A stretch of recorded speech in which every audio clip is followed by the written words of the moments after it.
Hello guys, question देखिए 53। ग्रामीण school में पंचायती राज एवं ग्रामीण प्रशासन के थीम से परिचित करते समय विद्यार्थियों के लिए सबसे उपयुक्त संदर्भात्मक अधिगम गतिविधि क्या हो सकती है? ऑप्शन ए, कक्षा में अपने अनुभव को साझा कर सकती है एक सरपंच। ऑप्शन बी, 73वें संशोधन अधिनियम पर एक लेख पढ़ना। ऑप्शन सी,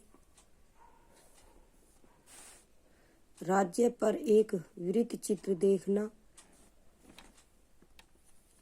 ऑप्शन सी, पंचायती राज पर एक वृत्त चित्र देखना। ऑप्शन डी, विद्यार्थियों से ग्राम पंचायत पर उनके विचार पूछना। इसका आंसर होगा ऑप्शन ए, कक्षा में अपने अनुभव को साझा कर सकती है एक सरपंच। एक्सप्लेनेशन। ग्रामीण स्कूल में पंचायती राज तथा ग्रामीण प्रशासन के थीम से परिचित करते समय विद्यार्थियों के लिए सबसे उपयुक्त संदर्भात्मक अधिगम कक्षा में अपने अनुभव को साझा करती एक सरपंच गतिविधि हो सकती है, क्योंकि अधिगम केवल किताबी ज्ञान के माध्यम से ही नहीं बल्कि अनुभवात्मक अधिगम द्वारा भी सीखा जाता है। यदि एक सरपंच स्वयं बच्चों को अपने अनुभव द्वारा साझा कराती है तो इससे उनकी अधिगम क्षमता और बढ़ सकती है। क्वेश्चन 54। कक्षा में दृष्टिबाधित विद्यार्थी को शैक्षणिक रूप से शामिल करने के लिए निम्नलिखित में से कौन सा सर्वाधिक उपयुक्त होगा? ऑप्शन ए, सप्ताह में एक दिन निर्धारित कीजिए जब सभी बच्चों को केवल स्वर्ण सामग्री का उपयोग करना होगा। ऑप्शन बी, जब आप कक्षा को पढ़ा रहे हैं तब एक विद्यार्थी को उस विद्यार्थी की देखभाल करने के लिए कहना। ऑप्शन सी, कक्षा को नियमित मौखिक संकेत देना और विद्यार्थियों को सोचने, कल्पना करने या उत्तर देने के लिए कहना। ऑप्शन डी, इस विद्यार्थी के लिए एक अलग कक्षा। इसका आंसर होगा ऑप्शन सी, कक्षा को नियमित मौखिक संकेत देना और विद्यार्थियों को सोचने, कल्पना करने या उत्तर देने के लिए कहना। एक्सप्लेनेशन। कक्षा में दृष्टिबाधित विद्यार्थियों को शैक्षणिक रूप से शामिल करने के लिए कक्षा को नियमित मौखिक संकेत देने और विद्यार्थियों को सोचने, कल्पना करने या उत्तर देने के लिए कहने जैसी गतिविधि सर्वाधिक उपयुक्त होगी। दृष्टिबाधित छात्रों को कक्षा में सफल होने का समान अवसर देने के लिए इन्हें बोर्ड के पास वाले कमरे के सामने बिठाएं। स्पर्श या ग्लोब या ब्रेल लिपि का प्रयोग को कक्षा में प्रकाश की उचित व्यवस्था बनाए रखें ताकि उन्हें समस्या न हो। क्वेश्चन 55। विद्यार्थियों को स्वच्छता कार्य पर अवगत और संवेदनशील बनाने के लिए आप शिक्षण के किस तरीके को अपनाएंगे? ऑप्शन ए, व्याख्यान विधि एवं प्रश्न पूछना। ऑप्शन बी, भूमिका निभाने वाले एवं वाद विवाद। ऑप्शन सी, बातचीत के लिए ऐसे व्यक्ति को आमंत्रित करना जो यह कार्य करता है। ऑप्शन डी, वृत्त चित्र पर्दे पर दिखाना एवं परिचर्चा करना। Option A B. Option B and C. Option C, A C D. Option D, C D. इसका आंसर होगा सी डी। एक्सप्लेनेशन। विद्यार्थियों को स्वच्छता कार्य पर अवगत, संवेदनशील बनाने के लिए शिक्षण के निम्न तरीकों को अपनाया जाएगा।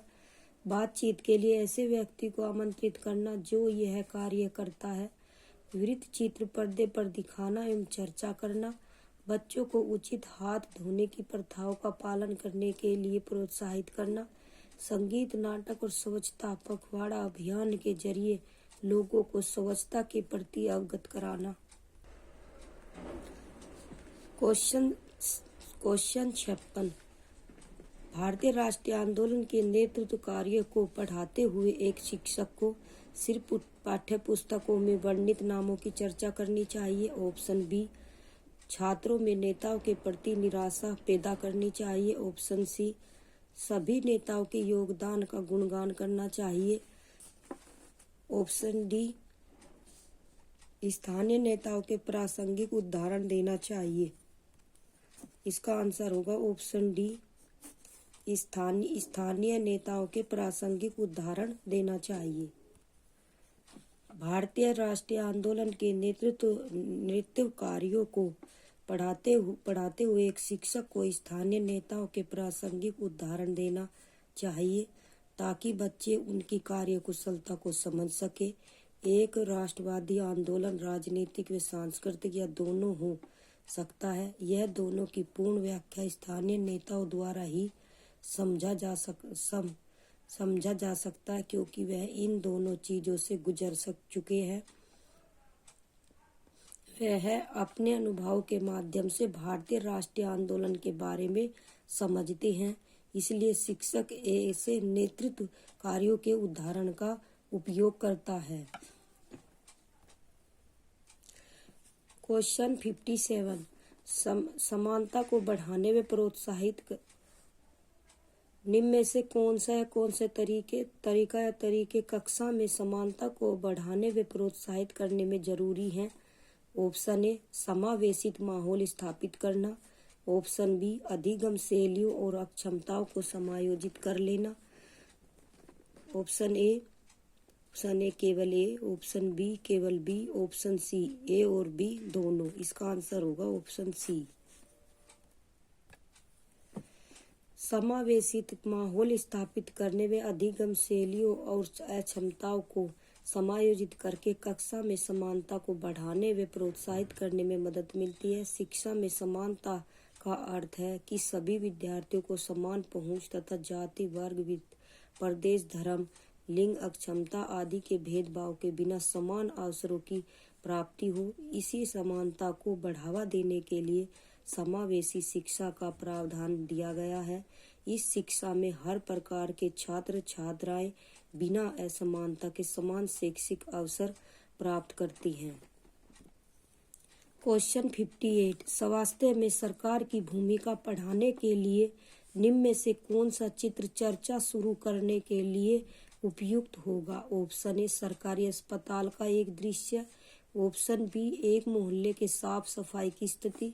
ऑप्शन सी, पौष्टिक आहार युक्त एक थाली का चित्र। Option A B, option B A and C, option C B and C, option D A B and C. इसका आंसर होगा ऑप्शन डी तीनों।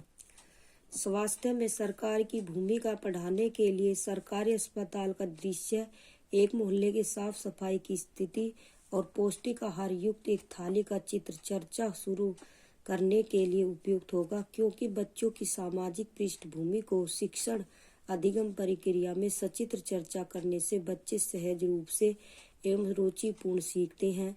अतः विकल्प डी ए बी सी सभी सही हैं।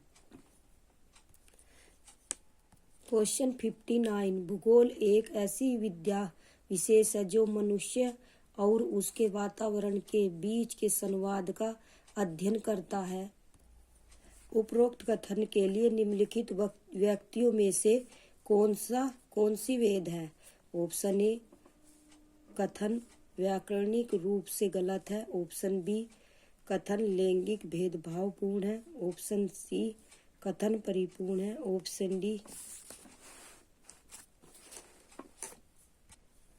ऑप्शन डी वातावरण शब्द को प्रतिवेशी में बदल देना चाहिए। इसका आंसर होगा ऑप्शन बी। कथन लैंगिक भेदभावपूर्ण है। भूगोल एक ऐसी विद्या विशेष है जो मनुष्य और उसके वातावरण के बीच के संवाद का अध्ययन करता है। कथन लैंगिक भेदभावपूर्ण है। उपरोक्त कथन भेद है लिंग पुरुषों और महिलाओं के बीच सामाजिक रूप से निर्भीक अंतर को दर्शाता है। यह पुरुष और स्त्री के गुणों, व्यवहार, भूमिकाओं जिम्मेदारियों और क्षमताओं को संदर्भित करता है जो समाज कायम रखता है। यहाँ एक पक्ष को अवसर से वंचित कर दिया जाता है। क्वेश्चन 60 निम्नलिखित दिए दो कथनों पर ध्यान दें और सही विकल्प का चयन करें। ऑप्शन कथन सामाजिक विज्ञान मानवीय मूल्यों के निर्माण की आदर्श जिम्मेदारी वहन करता है। सही कथन 2 सामाजिक विज्ञान के अध्ययन को विद्यार्थियों में विवेचनात्मक, नैतिक एवं मानसिक ऊर्जा को पैदा करने पर ध्यान केंद्रित करने की आवश्यकता है, जिससे वे विद्यमान सामाजिक वास्तविकताओं में सजग रहे। ऑप्शन ए कथन एक सही है परंतु 2 गलत है। ऑप्शन बी कथन 1 और 2 दोनों गलत है। ऑप्शन सी कथन 2 सही है परंतु 1 गलत है। ऑप्शन डी कथन 1 और 2 दोनों सही है। इसका आंसर होगा ऑप्शन डी।